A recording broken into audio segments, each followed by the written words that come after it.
Welcome to yet another session where we work to improve our writing skills. Let's get started.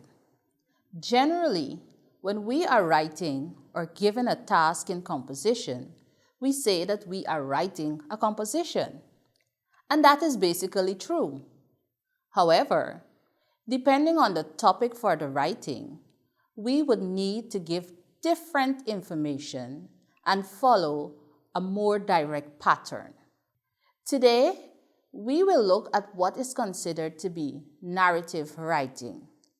If you can recall, I did mention in one of our previous lessons that we have many kinds of writings, and I'm sure that you would have done them at some time.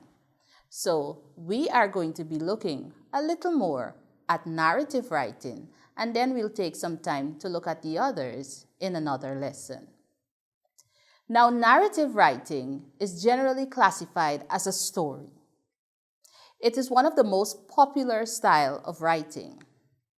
It includes the elements of characters, setting, plot, conflict, and resolution.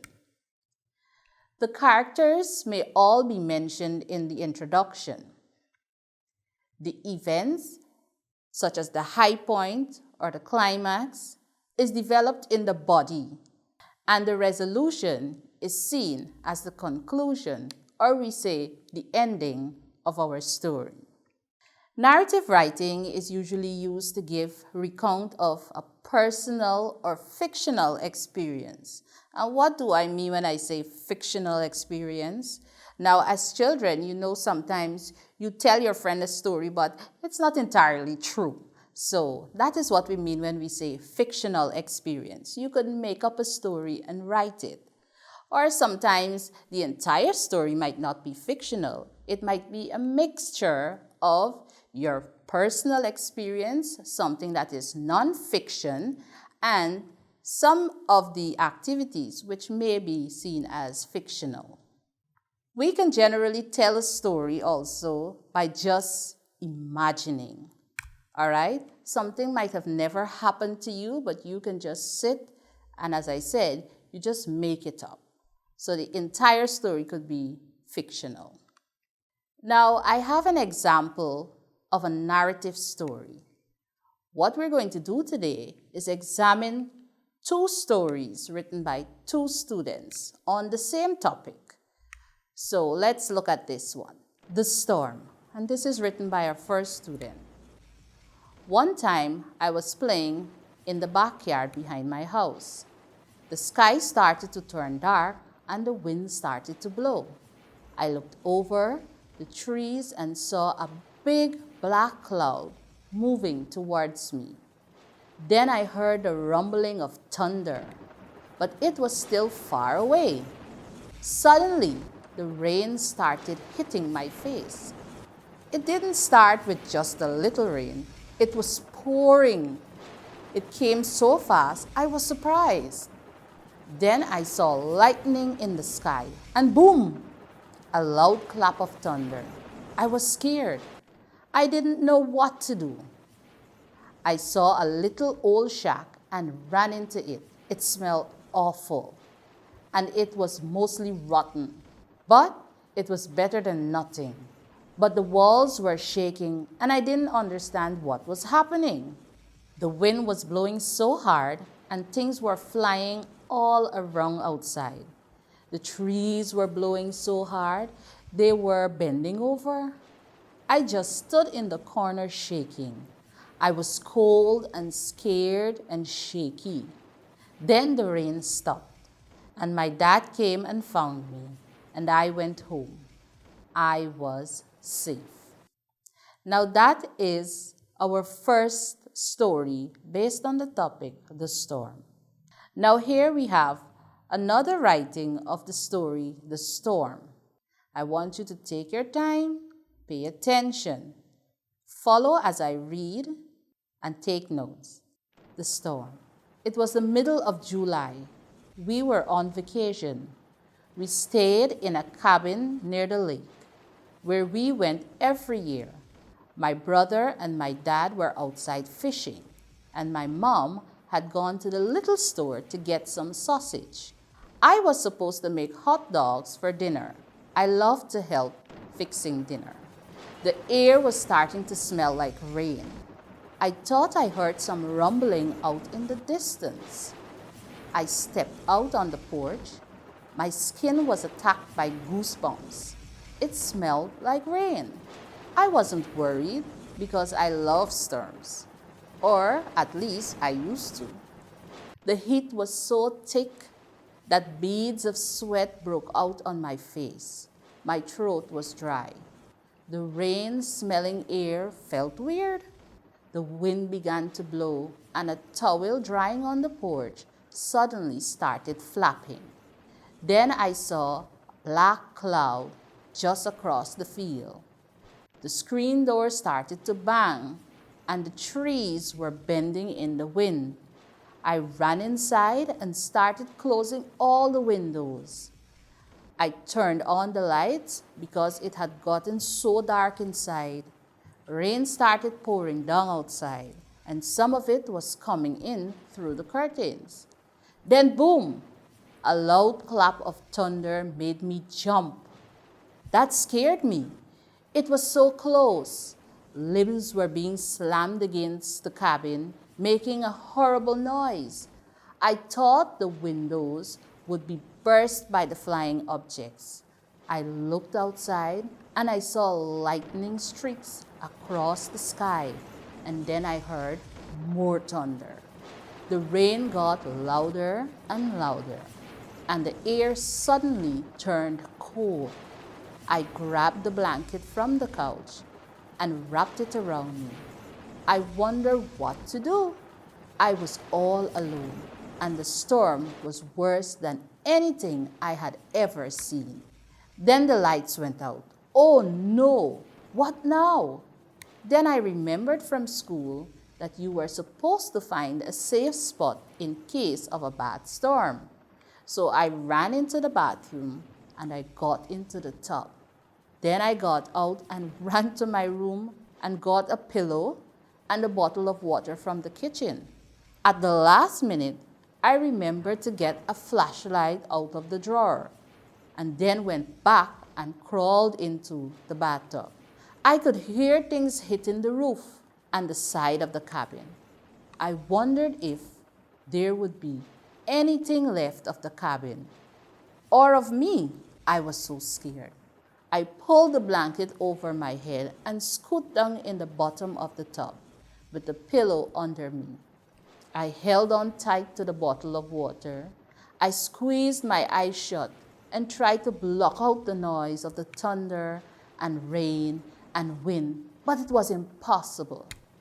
After what seemed like hours, I suddenly heard my dad's voice shouting to me. I sat up and called back. Then the door was flung open. Dad came in soaking wet, with rain still dripping down his face. He scooped me up and hugged me and told me everything was okay. I just hugged him back as tight as I could. My brothers and mom came in, and everyone started talking at once about the storm and how wild it was. There were trees down everywhere, and some were across the road. That's why Mom couldn't get back from the store, and why it took them all so long to get home. The storm kept on for a while, but it didn't matter. I was safe. Now, after reading those stories, which one would you say is a good example of narrative writing?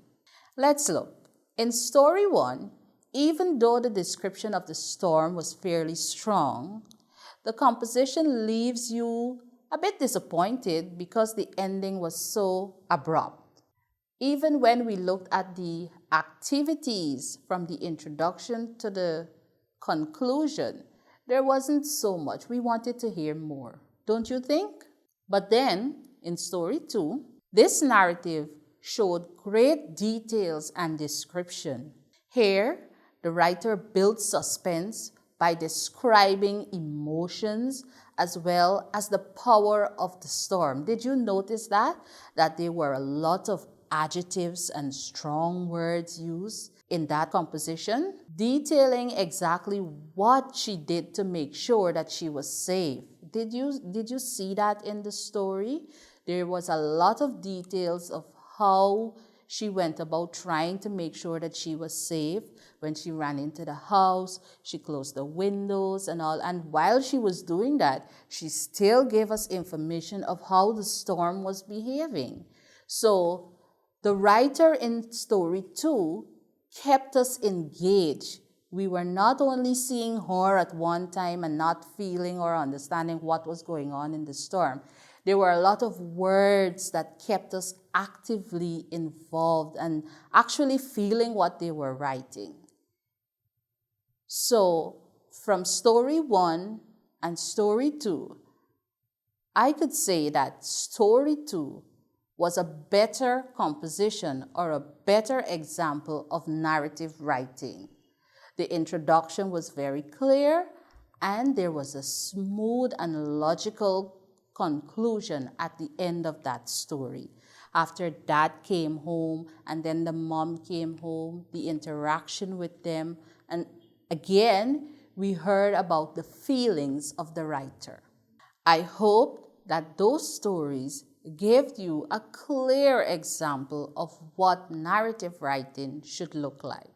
Now, I want you to also remember and think about those stories and look at the elements. Were you able to identify the elements in those stories?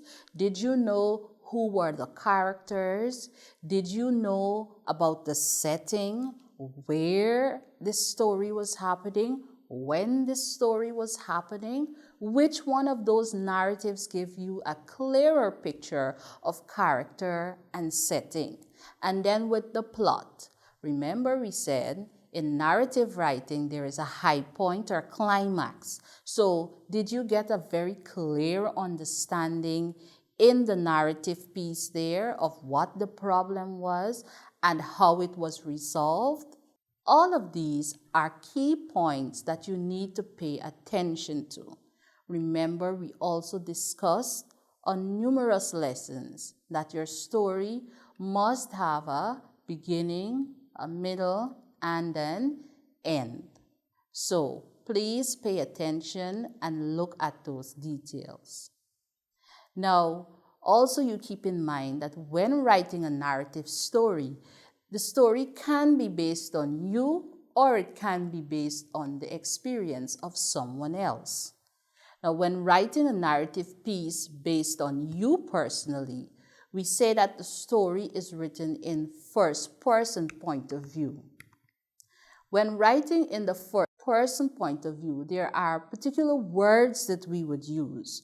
Words such as I, my, mine, and sometimes we can use the word we also. Narratives written in the first person are personal experiences that the writer would know all about. It means something that you would know everything about because you experienced it. Now, if the story is based on the experience of someone else, we say that that story is written in the third person point of view. When we write such stories in the third person point of view, we use words such as he, she, it, they, them, themselves. The writer shares the experience of someone else in that story written in the third person point of view. Now, when writing the narrative, you need to be careful to read the scenario so that you can determine whether the story should be written in first person or second person. And we will look at that a little more. But what you need to look at also is the scenario indicating whether the story should be written in past tense or present tense, which is also very important. Now, I have two scenarios here that we're going to look at and determine which tense should be used in either one of the scenarios. Scenario 1. Your parents are overseas and left you with your grandfather. Write a composition telling about your experience. Give your composition a title. The second scenario, your aunt invited you to spend Easter with her in Lethem. Write a composition about your time spent with your aunt. Can you identify which should be written in past tense and which should be done in the present tense? The first scenario indicates that the situation is now or it is happening currently. Your parents are overseas and they left you with your grandfather. It means that your parents are overseas and they left you. It means that you are living now with your grandfather. You have to write a composition telling about your experience. So the verbs you use should be in the present tense. In the second scenario, we are shown that the event has happened already. The words that indicate this are invited, spent. We know that the Easter holiday has passed already. Time spent. All of these words show past tense, and therefore this composition should be written in the past tense. Now, as I said, in our next lesson, we are going to look at writing a narrative composition, whether it's in first or third person point of view. So we're going to explore what they mean and how we should go about doing that. But let's recap what we did today. Keep in mind that narrative writing generally is writing a story. It is one of the most common types of writing. The elements for the narrative writing are character, setting, and plot. Now, in the plot, it includes a series of events which leads up to the conflict or the rising action, and then the resolution or conclusion. A story can be based on a personal experience or the experience of someone else. The story can also be written either in the past tense or present tense. But for you to be able to determine this, you must read the scenario or the topic carefully. Okay then, boys and girls, that was quite a lot we did today on narrative writing. I hope that you can remember what we did, go it through, and prepare for our next lesson, where we will explore a little more so that we can become better writers. I am Ms. Shamsuddin, and see you next time.